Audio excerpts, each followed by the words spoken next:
Hello and welcome to another episode of Slam TV. I'm Professor Roger Yang, and today we're going to talk about distributions and the normal distribution. You folks are lucky. We have a special guest with us today. He's known as the Sultan of Stats. He's known as the Distribution Diva. He's addition by subtraction. He's Jay Cho. Hello. Thank Hello, you very Jay. much How's for it your going? introduction. You're welcome. By the way, happy belated birthday. Oh, thanks. Thank you. How was it? You have fun? It's good times, good times. And how old did you turn? I just turned 29. Oh, really? Yeah. That's interesting because I'm also 29 years old. Oh, really? You're also 29. Exactly. You know, I think I know a lot of 29-year-olds. I wonder if, there's more 29-year-olds than people of other ages. Yeah, I think so. However, I think my parents are like in their 60s and 70s. They're the baby boomer generation? Right, but they have a lot of friends too, so I don't know. And then how about our students? There are a lot Yeah, of kids. it seems like there's a lot of people our students' age and a lot of people our parents' age. Right. So I wonder, how do I know who has which age group has more people in it? Well, it's funny that you should ask that, Jay, because there's a mathematical object called a distribution that will help us describe, how many people there are of different ages. Cool. Why don't you tell the audience about what a distribution is? Sure. Distribution is just a way to it's like either graph or chart or table. It describes how things are spread out. Oh. Right. Just like our age. I want to see which age group is higher, which age group is lower. Well, luckily for you, I was on the New York Times the other day, and I came across this age distribution graph that I think our students would really enjoy us talking about. Cool. Let's take a look at it. All right. So, Jay, when we look at this graph, can you tell me, what's on the horizontal axis there? Right. It says age. It goes from 0 to 100. So I'm assuming it's like newborn baby to 100 years old. Well, that's pretty old. Yeah. What about the vertical axis? What is that? Oh, it says millions. So I'm assuming it's how many people are in each age group. Is that what it is? How many 29-year-olds like us are there? It seems like about 4.4-ish. 4.3 or 4.4? Okay. Right. That's a lot of 29 years old. More than 4 million. There is. Right. It looks like there's a lot more 23-year-olds than 29-year-olds. And I noticed that if you look at the millennials, those bars are pretty high. That means there are a lot of people in there. But when we look at people our age, it looks like there's fewer people. The bars are lower. I know that Gen X, our group, Gen X, is those people that are 32 to 49. Exactly. Not so many. Not our age, but people who are older than us, obviously. Yes, obviously. Wait, so when exactly was your birthday? I know it was over the weekend. Yeah, it was on Saturday. It was Saturday. Huh. My birthday was on Monday. Your birthday was on Monday? Yeah. My birthday's on Saturday. I wonder, do you think that it really, the number of people that are born on Monday or Tuesday or Wednesday or Thursday or Friday or Saturday or Sunday, do you think it makes a difference which day you're born, or do you think it's the same number roughly? I think it should be almost the same, because what's so special about Monday? My birthday is Monday, but why is it different than Tuesday? Well, I think this is what the situation we're describing is a good example of a uniform distribution. Could you describe to right. Uniform distribution, audience? like a uniform, everything is pretty much exactly the same, and things are pretty evenly distributed. Oh, okay.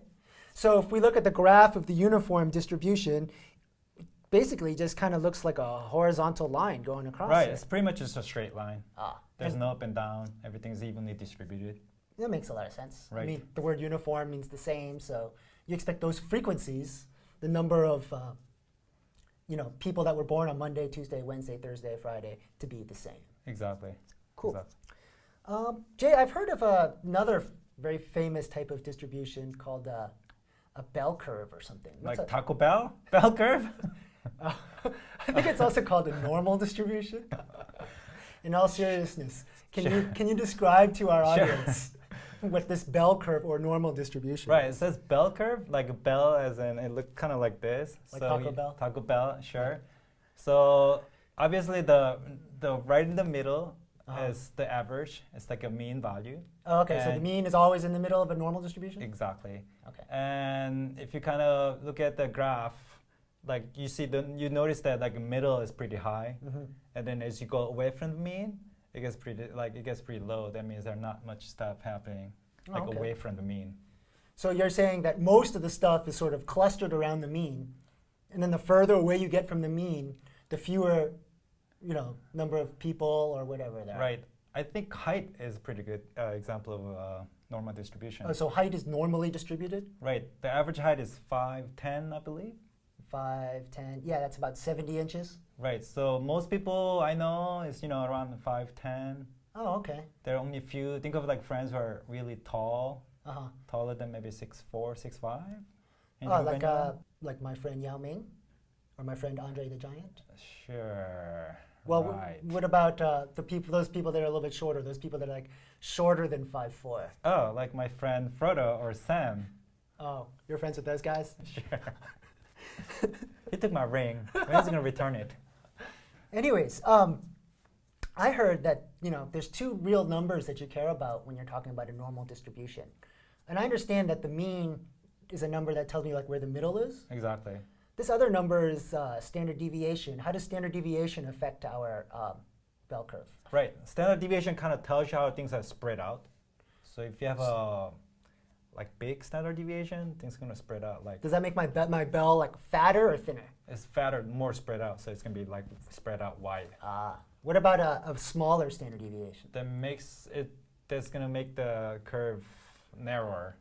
And what's an example of like something that's normally distributed? Right. I think the height of men, I believe, is normally distributed with the average 5'10", which is 70 inches. So if the mean height or the average height is 70 inches, do you know what the standard deviation of male height is? Standard deviation is 3. Okay. So if you look at the distribution of the height of the men, 70 is right in the middle. So that means a lot of people are going to be 70. And standard deviation is 3. So 67 to 73, there are going to be a lot of people. Oh. Actually, I heard that there's this empirical rule. And I think if you go like a certain number of standard deviations in either direction of the mean, right, that tells you how many, like what percentage of the population is that? Right. So if you go one standard deviation away from the mean, on either end, right? Smaller so 70 end minus 3 and then 70 plus 3. So 67 to 73. They'll capture a lot of 64.5% of the population. 64.5. Are you sure you don't mean about 68% of the population? I was trying to test you if you're paying attention. Oh, yeah, exactly. You're testing me. I get Excuse me. So that's a lot. That's more than half. It's about 70%. Yeah. So think of all your friends, 5'7". It's like pretty much like all of my friends are all along that heights. How tall are you? 5'8", so I'm not too I'm far below from the mean. average, but I'm close enough. How about you? I'm around there. Yeah. What What about if I'm 2 standard deviations away from the mean? What right. like how many? What percentage of my population is within 2 standard deviations? Okay, so 2 standard deviation. Each standard deviation is 3, so 2 standard deviation is 6. Right. So 70 minus 6 is 64. Okay. And 70 plus 6 is 76. So 64 to 76. And I heard that 95% of the population is within 2 standard deviations. What about 3 standard deviations on either side? Wow, that's a lot. 3 standard deviations, so 3 times 3 is 9. So 70 minus 9 is 61. Yeah. 70 plus 9 is 79. And that's pretty much 99, like 99%. 99.7%. Right, so that's pretty much 100%. So that's pretty much everyone. Okay. So the empirical rule says within 1 standard deviation of the mean, you have about 68%. Within 2 standard deviations of the mean, you're at about 95%. And within 3 standard deviations of the mean, you're at about 100%. Right. So if you're outside of those, you're probably an outlier, right? You're either too tall or too short. Well, you're an outlier, but I guess not in terms of height.